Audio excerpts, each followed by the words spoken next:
ফিলিস্তিনের গাজায় ইসরায়েলি নৃশংস গণহত্যা ও বর্বরোচিত হামলার প্রতিবাদে বিক্ষোভ মিছিল। আব্দুস সামাদের তথ্যচিত্রে বিস্তারিত।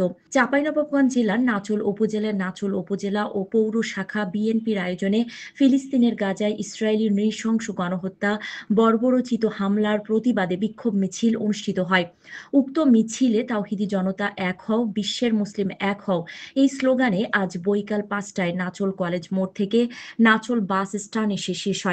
এই বিক্ষোভ মিছিলে বক্তব্য রাখেন নাচল গোমস্তাপুর ভোলাহাট বিএনপির মনোনয়ন প্রত্যাশী মাটি ও জনগণের নেতা আব্দুস সালাম তুহিন, নাচল উপজেলা শাখা বিএনপির সাধারণ সম্পাদক ও সাবেক ভাইস চেয়ারম্যান আবু তাহের খোকন, বিএনপির নেতা মোহাম্মদ শাহজাহান, পৌর বিএনপি আমিনুল ইসলাম, বিএনপি নেতা তন্ময় ও আরো অনেকে।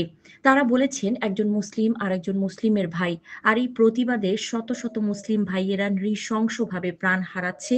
কেন প্রাণ হারাচ্ছে? আমার মুসলমান ভাইয়েরা তাদের উপরে এই অত্যাচার, জুলুম ও গণহত্যা আর সহ্য করতে পারছি না।